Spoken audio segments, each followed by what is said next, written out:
सुप्रभात मेरे प्यारे बच्चों। आज मैं आपको आपकी पाठ्य पुस्तक से पाठ 11 क्रिया पढ़ा रही हूँ। बच्चों, क्रिया का अर्थ है कार्य। कार्य या तो होता है या किसी के द्वारा किया जाता है। जैसे पल्लवी पढ़ रही है, पल्लवी यहाँ पर पढ़ने का काम कर रही है। शुभम पत्र लिख रहा है, पत्र लिखने का काम चल रहा है। मोहन क्रिकेट खेल रहा है, क्रिया हो रही है, क्रिकेट खेल रहा है।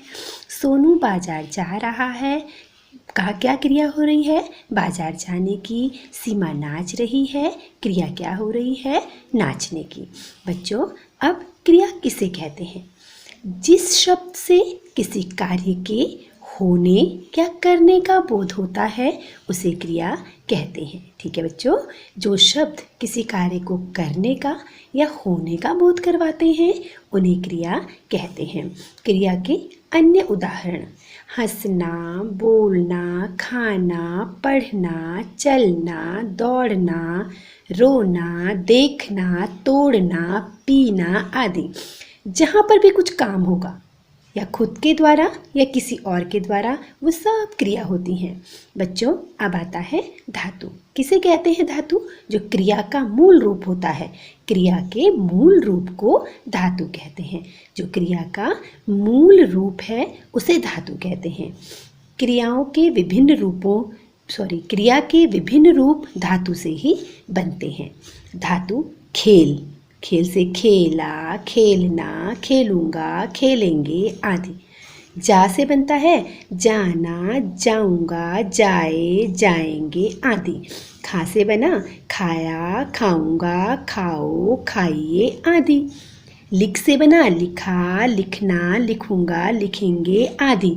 वर्तमान, भूत, भविष्य सब बन रहे हैं बेटा इससे। देखो, पढ़ से बना पढ़ा, पढ़ना, पढ़ेगा और पढ़ूंगा। गा से गाया, गाऊंगा, गाएगा आदि। क्रिया के रूप। बच्चों, क्रिया के 2 रूप होते हैं। पहला होता है अकर्मक क्रिया तथा सकर्मक क्रिया। बच्चों, मैंने आपको पहले भी पढ़ाया है। अकर्मक क्रिया क्या होती है? वाक्य में जब क्रिया के साथ कर्म नहीं होता तो वह अकर्मक क्रिया कहलाती है। क्रिया तो होती है लेकिन कर्म नहीं होता, उसे कहते हैं अकर्मक क्रिया। यानी जिस क्रिया में कर्म का होना नहीं पाया जाता उसे अकर्मक क्रिया कहते हैं। श्वेता पढ़ रही है, गीता रो रही है, वर्णिका खेल रही है, मुस्कान हंस रही है, चिंकी सो रही है, प्राची खड़ी है। तो ये सब क्या है बच्चों? अकर्मक क्रिया के उदाहरण हैं। अब देखो बच्चों,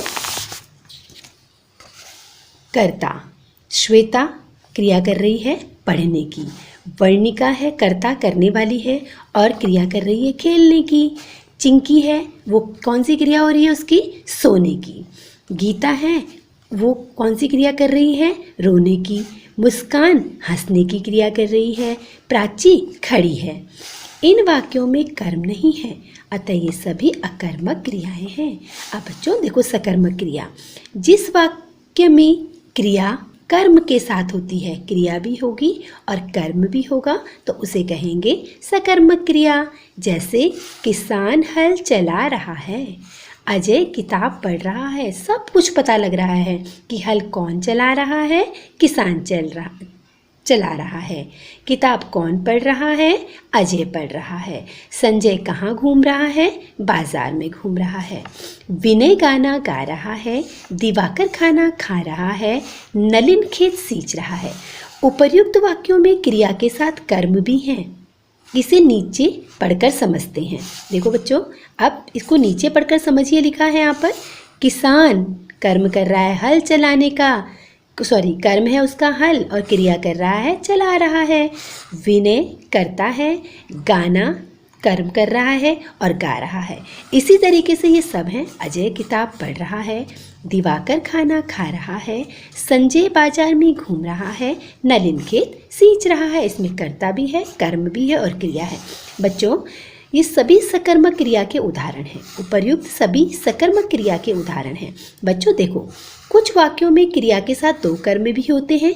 ऐसी क्रियाएं द्विकर्मक क्रियाएं कहलाती हैं। ऐसी क्रिया जिसमें दो कर्मों का होना पाया जाता है उसे द्विकर्मक क्रिया कहते हैं। जैसे अध्यापक छात्र को व्याकरण पढ़ाते हैं, चिंकी ने सतीश को किताब दी। इन वाक्यों में दो दो कर्म आए हैं, अतः इनमें द्विकर्मक क्रियाएं हैं।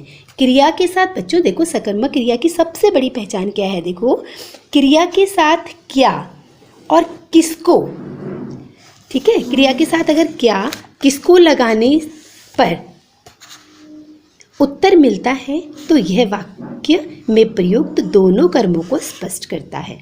जैसे क्या पढ़ाते हैं? व्याकरण पढ़ाते हैं। किसको पढ़ाते हैं? छात्र को पढ़ाते हैं। क्या दी? किताब दी। किसको दी? सतीश को दी। ये द्विकर्मक क्रिया के उदाहरण है ना। देखो दो दो कर्म हो रहे हैं। क्या पढ़ाते हैं? पढ़ा रहे हैं व्याकरण। और किसको पढ़ा रहे हैं? पढ़ा रहे हैं छात्रों को। क्या दी? किताब दी। और किसको दी? सतीश को दी। बच्चों, जो सकर्मक क्रिया होती है ना, उस क्रिया में कर्म होता है और उसमें अगर आप क्या और किसको, अगर क्या और किसको से आप प्रश्न पूछेंगे तो उसका उत्तर मिलेगा, वो सकर्मक क्रिया होती है। ठीक है प्यारे बच्चों, अब आओ दोहराते हैं। क्रिया का अर्थ है कार्य। जिस शब्द से किसी कार्य का बोध होता है वह शब्द क्रिया कहलाते हैं। बच्चों देखो, धातु क्रिया के मूल रूप को धातु कहते हैं। क्रिया के बिना वाक्य अधूरा रहता है। क्रिया के दो रूप होते हैं, अकर्मक तथा सकर्मक। क्रिया विकारी शब्द होते हैं। ठीक है, विकारी मतलब लिंग, वचन और काल के कारण जिनमें परिवर्तन आता है वो विकारी होते हैं। ठीक है, और जिनमें लिंग, वचन और काल के कारण परिवर्तन नहीं आता वो अविकारी शब्द होते हैं। आज के लिए इतना ही मेरे प्यारे बच्चों। पुनः मैं आपको अगले वीडियो में मिलती हूँ। अपना ध्यान रखिएगा। धन्यवाद।